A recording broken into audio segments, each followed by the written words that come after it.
17, 2025. Sa ngayon po ay patuloy pa rin natin na binabantayan ang bagyong Krising na nananatili pa rin sa silangan po ng Southern Luzon about 463 km east ng Catanduanes.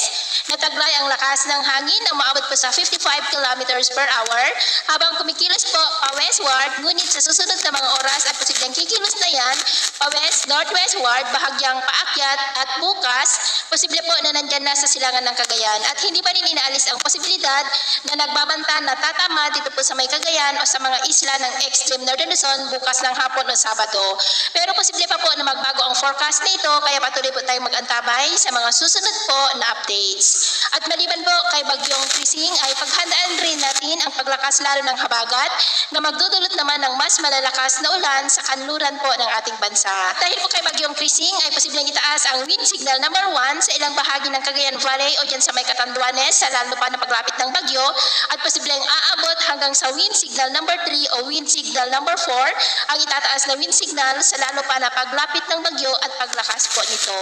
At sa lagay po ng ating panahon, ngayong madaling araw ay may mga isolated light to heavy rains na sa malaking bahagi ng Visayas, Bicol Region, Mimaropa, ilang bahagi ng Calabarzon, Metro Manila, Bataan, Bulacan, La Union, Surigao del Sur, Northern Mindanao, Zamboanga Peninsula, Sorsogon at Sulu Archipelago.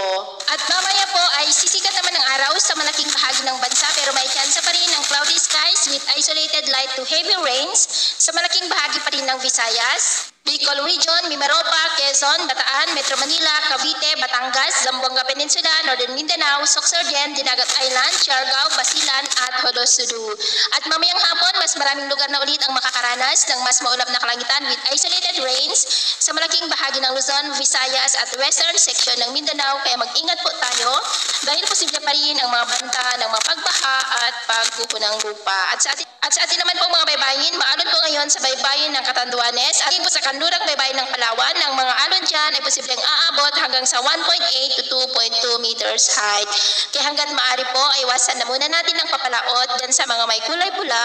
para po